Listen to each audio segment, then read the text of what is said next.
Hello and welcome. This is Alchemistexe, and I wanted to talk for a little bit about this past week, and then next week, and then units that got enlightenment. Just kind of delving into a little more detail than I normally would when I used to do the content update and the banner update in like one big package. So, of course, as I mentioned in the last video, the new big things this week are the new unit Longhao and then a job plus for Orion, and then both of them got new limited mementos as well. They are definitely strong. I would say both Longhao and Orion are great units to have. I wouldn't say like you must have. I'm almost never going to call unit must have unless they're a support, or if they're like a really, really, really good like raid damage dealer or something. But in general, a lot of times it's more about the bigger picture in what your teams look like what units you have, like what does your Thunder look like. If your Thunder is really, really lacking, then going for Langhao is a great idea. If you've got like Inaku fully enlightened hanging out with Celis and Pioteke, Minerva, and Cassius, then you could probably safely skip Langhao and be alright. As this boss's lack of immunity to Berserk might have been a hint, Longhao is very, very reliant on using Berserk. She's still okay even if you can't Berserk. She's got, a triple P attack charge up. She can raise her stats. She's got a lot good going on, and it's nice to be another strong Thunder Pierce unit. If you ever need a team of Thunder Pierce units, you could field one, even though usually like 1 to 2 damage dealers is usually more effective, at least for bosses. That being said, don't have much negative to say on either. Since I was lucky enough to already have an Orion lying around and enough shards of him to justify using Thunder Shards on him, I went ahead and raised him, so we'll take a look at him in the next segment. So, if you're still working on this boss, you've got another week. I would say pretty easy compared to other bosses. No CT shenanigans allowed, but you can do all the res down that you want. So if you can lower his stats and raise your stats, then you should be fine. Also for another week is going to be for a Mechanical Tomorrow event, which features Judith's Job Plus, and she is a unit I would consider must-have. Luckily, you don't have to work too hard to get her. You can just do the 3 times a day shard quest for her, transmute her if you don't have her. She is excellent. She's got a normal pool mementos that you should be able to get for free off of a selector at some point. It's one of the few mementos I think is worth using reliefs on, just because it gives her buff duration, and she's just that good of a support unit. So definitely, if you do not have her job plus, that's probably the most must-have thing that is currently in the game circulating. And then for next week, Soul's job plus is also going to be rerunning. So excellent character, excellent event. So aside from that, it looks like next week is going to be a dead week, because originally the Shayna Job Plus event was going to happen, as well as the Bashini Holy Guard class change, but they had to remove those because of bugs, which I'm glad they're doing that rather than releasing it all buggy and then trying to figure out how to inadequately compensate us. So if they can always pay that much attention to their events, hopefully they can get to a point where they can make it work and release it on time. But that might be wishful thinking. So as a result, I'm not sure what's going to happen. There's always a possibility they could spring some surprise on it, but I don't think so. Usually bare minimum, they'll give like a 1-day notice if they were going to do like a collab or something. That was one of the hypotheses, was that they might spring like Shield Hero Part 2. But, we won't know unless an official announcement is made.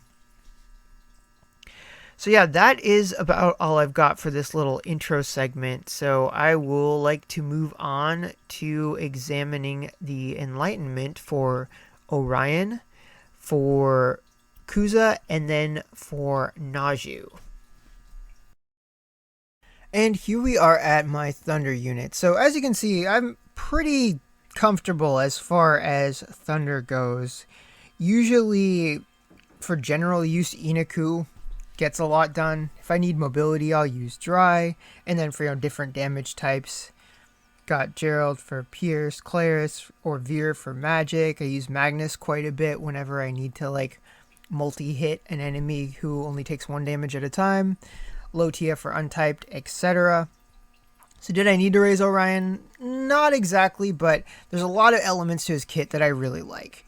Now when we look at his stats, his P attack is not exceptionally high, except that this is a deceptive presentation because he'll get some P attack from this gear when he appears on map, and then he also can steal stats from enemies, and then his reactive when enemies are close also steals P attack. So just looking at his abilities, he's got a lot going on that can raise his stats quite a bit.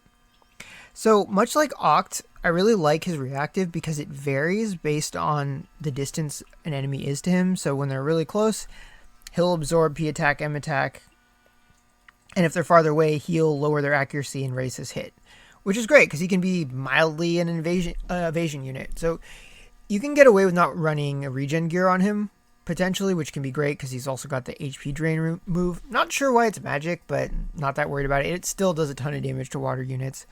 The big thing for me, though, like the tipping point in that, do I want to burn Thunder and Rainbow Shards, getting him limit broken so I can enlighten him, was the fact that, like Naju, he's got a per kill snowball.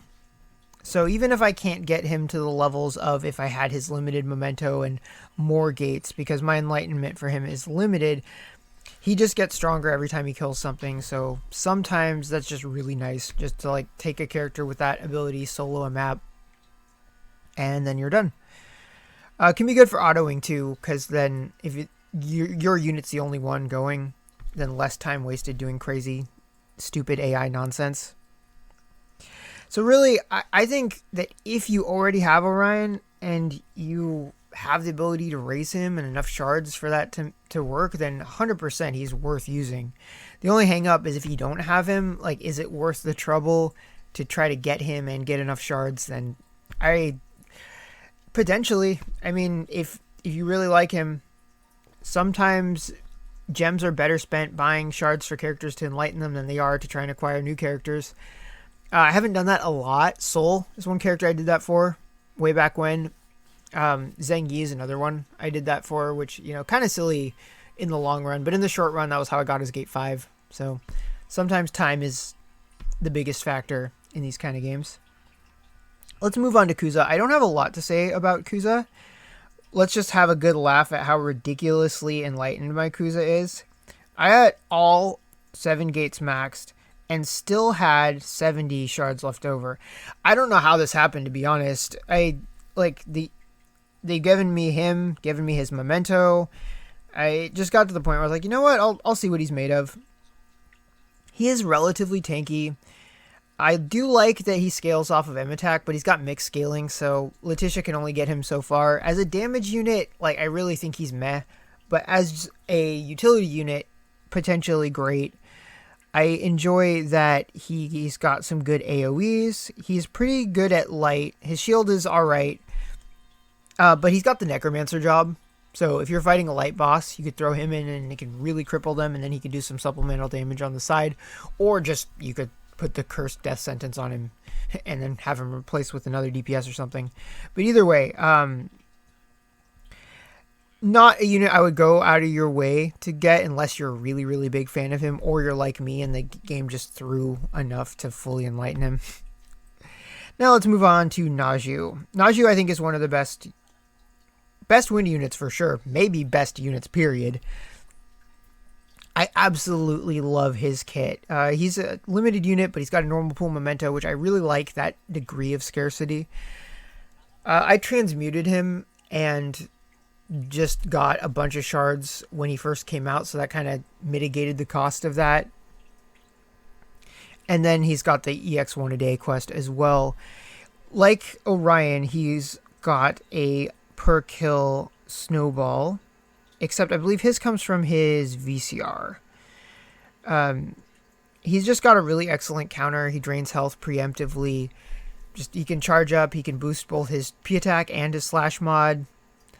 just all around great. I didn't show it in my video with my magic clear, but I had a different clear against the EX boss where with not that much setup, just a little bit of work from Tamis and Masakado, he was able to hit in a single hit for like almost 250,000 damage. And he's got 4 charge ups. So definitely, if you are able to, I would make him as strong as you possibly can because he can just absolutely destroy. So yeah, that is all I've got for the week. I will be doing another video tomorrow to take a look at the banners. If it really is going to be a dead week, then I would bet on probably bad banners. But we won't know until it is released. So I will see you all next time.